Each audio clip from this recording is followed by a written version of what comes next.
It was a quiet, cold night in the middle of the forest where Captain Harris sat alone in his small wooden cabin far away from the noise of the city, surrounded by tall trees and deep silence.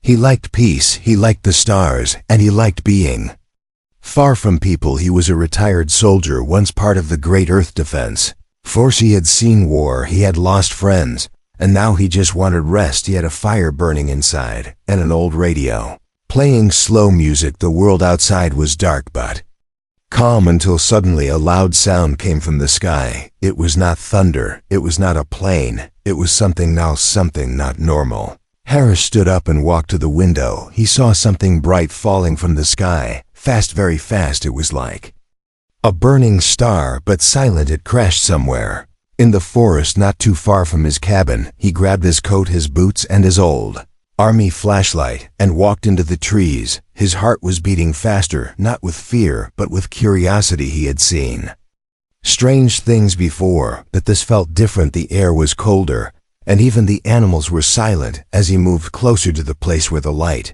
had fallen after 20 minutes of walking through the trees and mist, he reached a small clearing in the woods, and what he saw made him stop there. It was a small, strange ship, glowing blue and silver, broken and smoking, as if it had crash-landed. But that was not what shocked him. It was the figure standing next to the ship, tall, slim, glowing skin, and large, sad eyes. Not human. No, not even close. She was beautiful in an alien way, not scary, not dangerous, but strange. Her skin was pale blue like ice, and her long hair flowed like silver water. She did not speak with her mouth, but a soft voice came into Harris's mind like a dream, like a song. She said, "Human, my children are well behaved. I can warm your bed. Please help us." Harris stepped back. His hand moved toward his old gun by instinct, but he did not take it out. He just looked at her, trying to understand her words, her meaning, her reason for being here. She looked tired, her arms wrapped around herself, not in fear, but in cold, maybe in sadness. Behind her, the ship made a soft sound and then stopped like it was dead. She took a step forward. Not fast, not to attack, just to be closer, she said again, but this time with pain in her voice. "I have no one left. We ran far from them, and now we have nowhere else to go." Harris kept looking around, waiting for something else to come. Maybe a trick, maybe a trap. But there was only her and the broken ship and the cold night. He asked her through his mind, "Who are you?" She replied slowly, "My name is Zarina. I am a mother. I lost my husband in the war. We come from a world that is gone now, destroyed by those who wanted power. They will come here too. Maybe not today, but one day. I needed a place for my children to be safe." Children, Harris thought, and then he saw them, two small shapes moving behind the ship, hiding. They looked like her, but smaller, scared, watching him with glowing eyes. But they did not come out. He asked, "What do you want from me?" Zarina looked at him with eyes full of sorrow and something else, maybe hope. She said, "I need shelter, not forever, just for a short time. I can help. I can cook, I can clean, I can protect you too. I can give warmth, not just to your home, but to your lonely heart." Harris felt something he had not felt in a long time. Not fear, not love, but connection. He saw her not just as an alien, but as a mother, as someone broken like him, both of them trying to escape the past. He turned and looked back toward his cabin, thinking hard. He did not trust easily, but he also knew what it meant to be hunted, to be tired, to be lost. He finally said in a low voice, "Follow me, and don't make me regret it." But Zarina gave a small nod. She looked back and whispered something in a soft, unknown language, and the two small children stepped out slowly and walked with her together. They moved through the dark forest, back toward the old wooden cabin. Harris did not know what would come next, but he knew this was not just a crash. This was the start of something bigger, something that would change his life. Forever above them, high in the sky, far away, something was watching, something with red eyes and a cold heart, and it had already started the hunt.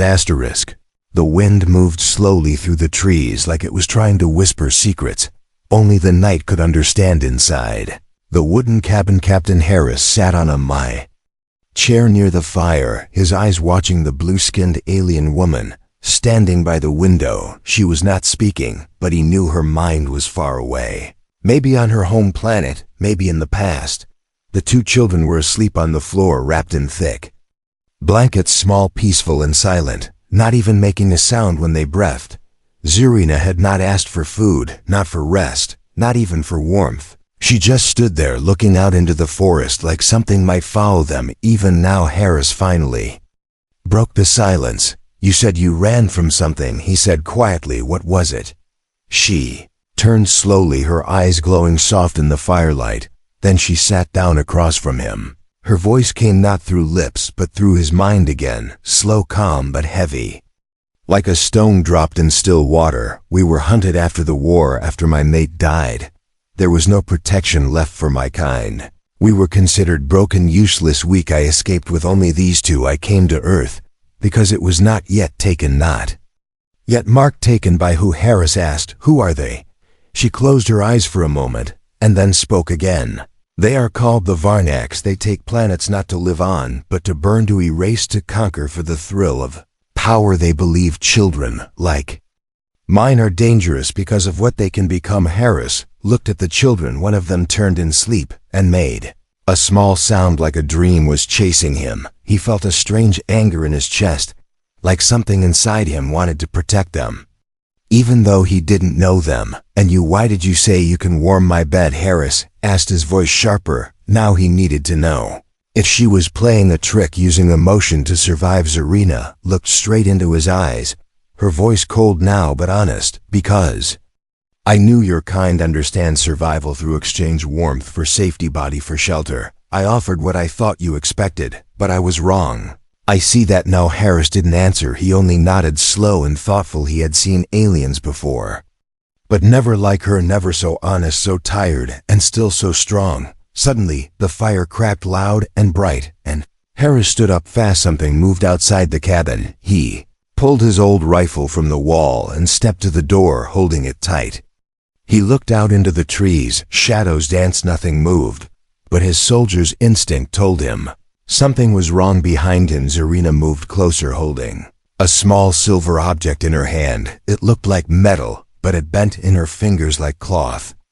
She whispered softly, not to Harris, but to the object.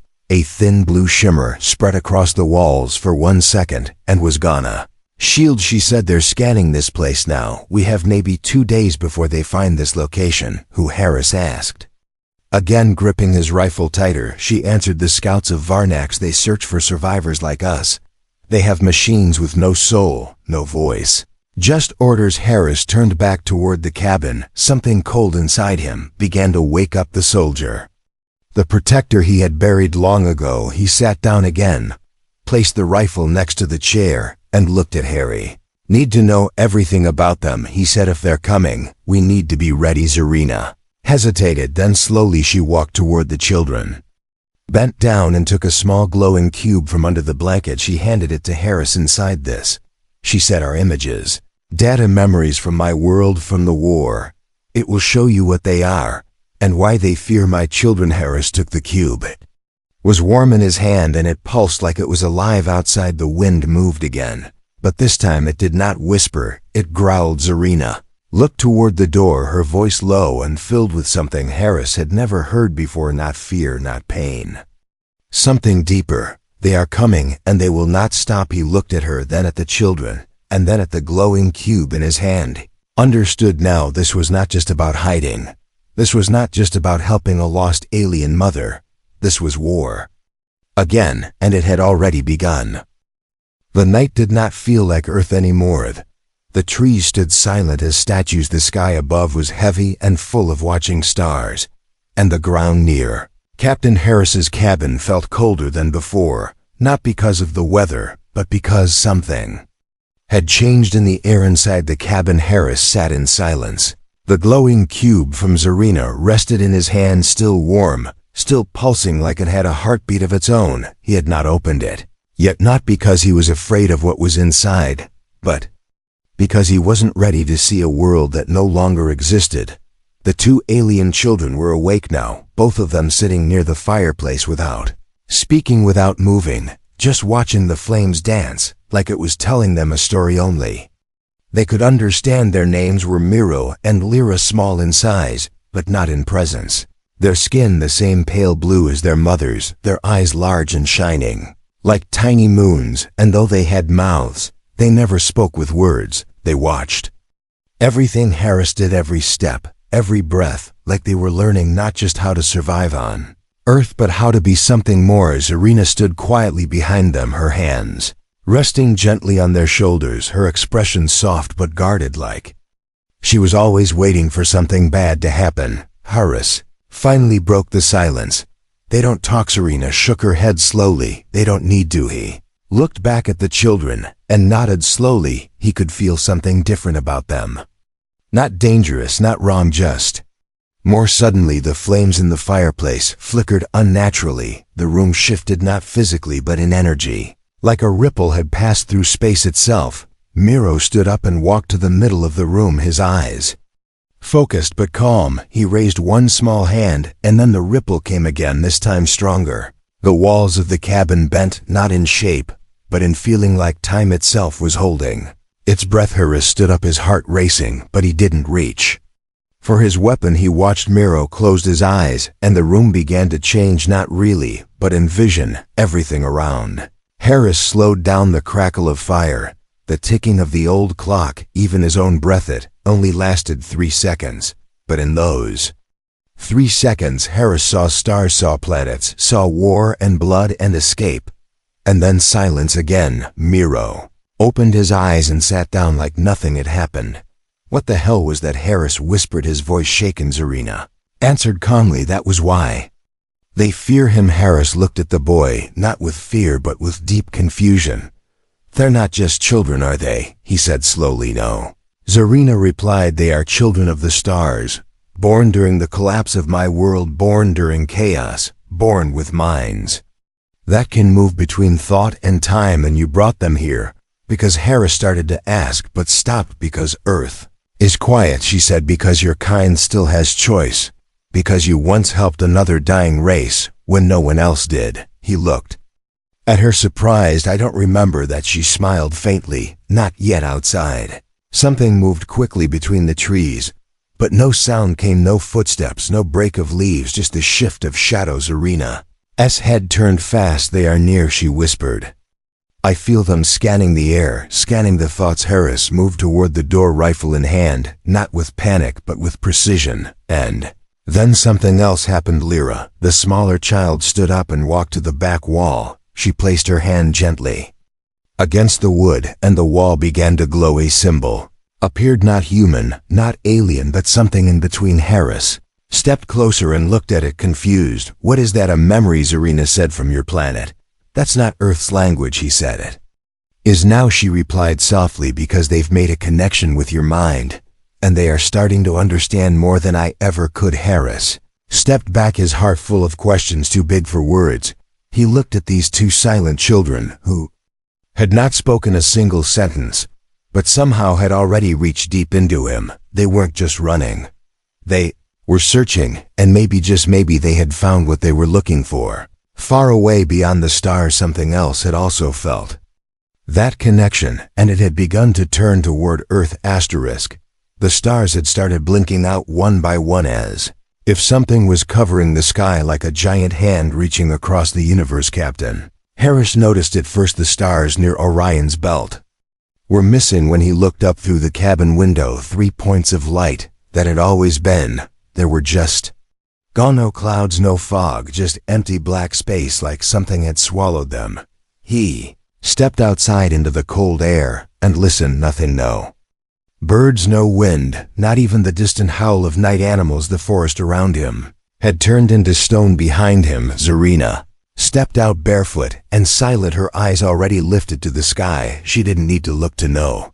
"They're here," she said softly, like a mother whispering bad news to her child. Harris tightened his grip on the rifle he had carried through 2 human wars, but tonight that metal felt thin, useless, like a toy in the hands of a man who now faced something too big to fight. "What are they flying?" Harris asked. "Not ships," Zarina said. "Mines." Harris turned toward her. "What, they travel by thought," she explained. "It's faster than light, no engine, no wings. They find us through fear, through memory, through emotion. They follow what we Carrie inside, he stared at her, trying to understand, trying to believe that the danger wasn't coming from space, like a rocket or a missile, but from the inside out. Miro and Lyra stepped out of the cabin, next their small hands glowing faintly blue.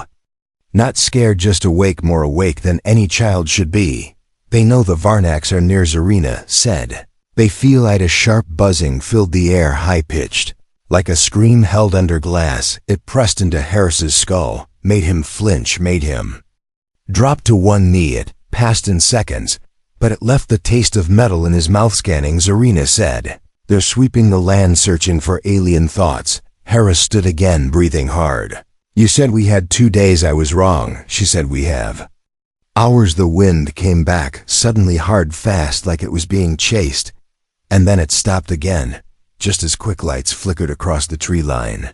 Thin red dots like the eyes of insects, but they didn't blink. They moved in lines, perfect, straight, clean, like machines walking through the dark, without sound, without heat, without mercy. Forest isn't safe anymore, Harris said. Not even for a minute. No, Zarina replied. But your cabin, your walls, your land, they carry your thoughts and your memories. It's the only reason they haven't found us yet. They're confused by you. Why? Because you are both soldier and protector, because you carry pain but not hate, because your mind is sharp but your heart is still open. They don't understand that. Harris looked at her the way soldiers sometimes look at the sky after too much death. Not angry, not afraid, just tired and ready. Then let's confuse them longer, he said. Let's fight. Zarina blinked slow. What do you mean? I mean, I'm not running, he answered. You want shelter, I'll give it. You want safety, I'll make it. You want to protect those kids, then help me build something worth protecting. We don't have weapons, she said. We have me, he said, and with that he turned toward the barn behind the cabin. The place he hadn't opened in years, the place where the tools of war had been buried under wood and dust and silence. Pulled open the doors, and the light inside woke up. Old machines, old steel, old armor, from another time, from another life. Zarina stepped in behind him, her eyes scanning everything, and for the first time she smiled, not out of joy, but out of recognition. You were part of Project Dawn, she said softly. Harris didn't reply. He didn't need to. She stepped closer and touched one piece of the armor, a mark on the shoulder. A symbol only a few in the galaxy knew. You helped my people once, she said, long ago, before I ever met you. He looked at her. And now I'll do it again. From the forest came a soft sound, something falling, something hitting earth, and then another and another. They're dropping scouts, Harris said. We need to move fast. Miro and Lyra stood at the barn door, their eyes glowing brighter now, their faces calm. Zarina looked down at them, then back at Harris. Whatever happens, she said, protect the children. He nodded, and in that cold, dark night filled with broken stars and burning silence, a man and an alien mother prepared to make a stand, not just for survival, but for something greater, because Earth was not safe anymore, but it was theirs. The ground remembered his steps as Captain Harris walked across the frozen dirt behind his cabin.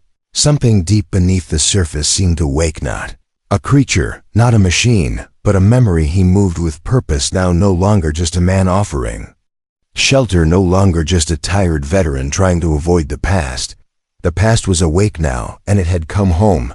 The barn was open, the old crates had been cracked, and the armor that once belonged to Earth's secret project, Project Dawn, was no longer sleeping under dust inside the cabin. Zarina stood still in front of the fire, watching the flames like they were pages of a book that refused to close. The children, Miro and Lyra, sat near the table, their hands gently touching the cube. Harris still hadn't opened it. Was Lyra who finally whispered something, not with sound, but with thought, a whisper that reached only her mother. He remembers now, she said. Zarina did not answer, but her eyes grew heavy. Yes, she whispered in return, and he doesn't know what it means yet. Outside, Harris placed the first piece of armor onto his arm. Cold metal, smooth, dark gray, with a faded red mark at the center.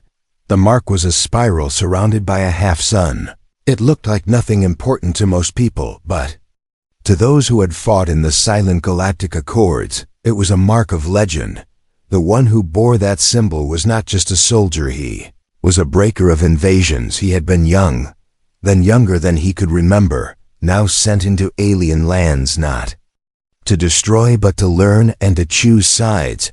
He had chosen the weak, he had chosen those who had no weapons, he had chosen Zarina's people, but the cost of that choice had been erasure, his memories cut, his records burned, his identity rewritten. He had become a man with no past until now. As he looked at his own reflection in the silver of the armor, he saw more than his face.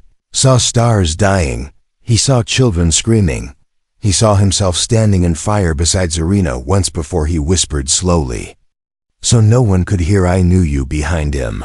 Zarina's voice entered his mind, not sharp, not loud, just real. "Yes, you did." He turned around, and there she was standing under the broken sky, her silver blue skin shining in the cold light, her eyes filled, not with surprise but with quiet truth. "You were the one who gave us the last map," she said.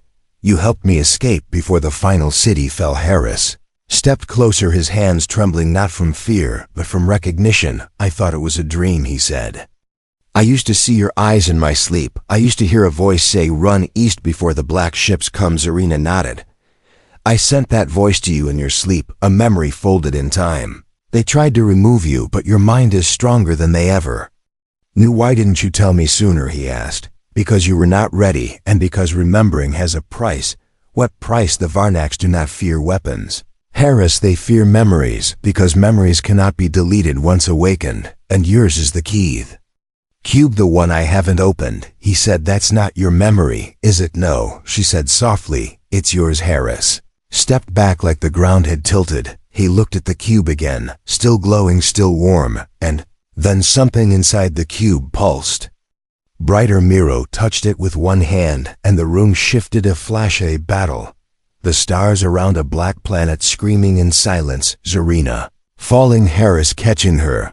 A child, Lyra, being born inside a ship full of fire. It all came back like a wave of light crashing into his bones. He dropped to his knees, his breath gone. Zarina bent beside him, placed a hand on his shoulder. "You saved us," she said, "not just once, not just now, but before all of this." "And now," Harris said, standing again, his voice strong again, his eyes burning like old steel. "Now I do it again." Zarina looked toward the horizon, her voice hard. "Now then, we fight." The children stood at her side, glowing like twin stars. Harris walked to the armor and put on the final piece, the chest plate, locking with a sound that echoed across time. Earth was not safe, but Harris was no longer just a man. He was the forgotten weapon, and he had finally remembered what he was. Built for asterisk. The forest held its breath. The trees stood tall and silent like soldiers, waiting for the first shot. The wind had stopped moving. Even the stars above seemed to back away, as if the sky itself didn't want to see what was coming. Captain Harris stood in the middle of the clearing behind his cabin, dressed in full armor. The armor of Project Dawn, the kind Earth had built only once and then locked away, because it worked too well, because it turned one man into a weapon. His hands moved with calm speed as he placed charges around the trees, small silver devices humming with low blue light behind him. Zarina was drawing patterns in the dirt, strange curved shapes that glowed faintly when touched. She was building a shield made not of matter, but of thought, old tech forbiddens, banned in 7 systems. The children, Miro and Lyra, sat cross-legged near the cabin, eyes closed, minds open, glowing just a little more with each second. They were not afraid. They were becoming something the Varnaks feared. The enemy was near, not above in ships, not crawling on the ground, but moving through space like a shadow. "You'll know when they arrive," Zarina had said. "The air will turn heavy, and the trees will start to forget their names." Harris had not understood her words until now, because now he could feel it. The memory of the land was breaking. The dirt under his feet did not feel like earth anymore. The wind carried no scent. Time itself was stuttering. "They rebending the edge of reality," Harris said, like pulling a curtain. Zarina replied, "They want to erase this place before they enter it." Harris locked his final trap in place and stepped back. "Let them come." Zarina walked beside him, her long coat trailing behind her like smoke. "You're different now," she said. "You remember who you are. Remember what I was built for." Harris said, "But I'm not just a weapon anymore." She looked at him proud and sad all at once. No, you're not. Now you're a wall. And behind you are the last stars of a dead world. The sky cracked a single tear of red light, opened above the forest. And through that tear came the first of them, not a ship, not a machine, but something in between, tall, silent, wrapped in black armor that moved like water. Its head was smooth and eyeless, but Harris could feel it looking at them. He raised his rifle, took aim and fired. The shot hit dead center, but the thing didn't fall, it just paused, and then moved again. Zarina stepped forward, lifted her hand, and whispered in her old language. Creature stopped, shook, and split into dust. More came through. The sky cracked. 10:20, a wave of silence walking toward the cabin. This is it, Harris said. Last stand. He turned to Miro and Lyra. Remember what I told you. Don't try to stop everything. Just stop what matters. The children nodded, their eyes opened. And the clearing filled with blue light. Minds touched minds, space bent, and the Varnax hesitated. Zarina floated now, not standing, not flying, but lifted by force and memory. Her voice was a song without words. It wrapped around the field, around Harris, around the earth. The Varnax screamed, not with sound, but with shape. Their bodies flickered, their forms broken by the purity of resistance. Harris charged into the line, every move a memory, every strike a promise. Every wound he took reminded him he was alive. The earth fought with him, the land remembered, the trees stood tall again. The stars returned to the sky, but the battle was not without cost. A strike, sharp, silent, cut through his side. He fell, armor cracking, breath gone. Zarina turned, screamed, ran to him. The light around her faded. The shield dropped. Lyra stood alone and screamed back. The forest exploded in light, and then silence again. Just breath, just stars, just smoke. Zarina leaned over Harris, her hands glowing, trying to stop the bleeding. Can't die here, she said. You're not allowed. Harris smiled, weak. Then tell the universe that behind them, the children stood whole, changed, something more than before. The Varnax were gone. For now the night returned to the world, and Earth remembered its name again. The war ended in whispers, no trumpet, no victory scream, just a forest slowly breathing again, like it had been holding its breath through time and space, and only now remembered how to exhale. Stars above were still cracked, but they were back, and that was enough for now. Captain Harris lay still on the cold ground, his armor broken, his side bleeding, the lights inside his chestplate fading one by one like old memories going dark. Zarina sat beside him, her glowing hands pressed to his wound, her breath shaking, not from fear, but from something deeper, something ancient, the feeling of almost losing the last thread that held your soul together. Harris's eyes opened slow. Did we win? Zarina nodded through tears. Yes. For now the children stood behind them, watching quietly, their faces not afraid, not sad, just changed. They were no longer just children. They had stepped beyond that, crossed a line that could never be uncrossed. Harris tried to sit up, but pain stopped him. His blood was thick with cold, his bones heavy with time, his mind flickering like a candle near its end. You need to rest, Zarina whispered. Your body is dying, I know, he said, but I'm not ready to go yet. Not until I know they'll be safe. Zarina looked at her children, and then back at him. There's one way, she said, but it will change you. It will touch your soul, and you will never be only human again. Harris gave a weak laugh. Never. Was she placed her palm on his chest, not over his heart, but over the place where memory lives. A soft blue light began to grow, not hot, not bright, but warm, the same warmth he had felt the night she first arrived, the night she had said, human. My children are well behaved. I can warm your bed. Please help us. But this time her voice was different, no longer a plea. It was a promise. She whispered. You helped us when no one else did. You stood when running was easier. You bled so my children could live. So now I give you part of me, not out of debt, but out of choice. The light sank into his skin, his breathing slowed, his wounds closed from the inside out. Not healed, but transformed. His eyes opened wide, and in them the stars returned. He sat up slowly, looked at his hands. Still his hands, but stronger, calmer, something more. What did you do? I shared what you once gave me, she said, a piece of future. Harris stood tall again, But not as he was before, not a weapon, not a soldier, but something new. The children walked to him. Lyra reached up and took his hand. "Father," she said. The first word she had ever spoken out loud. He knelt, pulled them both into his arms, and held them like they were always his. Irina watched, her eyes full, her heart finally quiet. They would stay on Earth, not as refugees, not as threats, but as a new kind of family. Later that night, as stars stitched the sky back together, and the forest healed beneath them, Hera sat by the fire with Zarina and the children, not speaking, just listening to wind, to breath, to peace. But far across the galaxy, on the edge of known space, a signal blinked. One red light, one message. Earth has awakened, and something ancient turned its gaze toward the little blue planet, where a soldier had chosen to become a father, and an alien had chosen love over fear. And so the story did not end, it simply began again.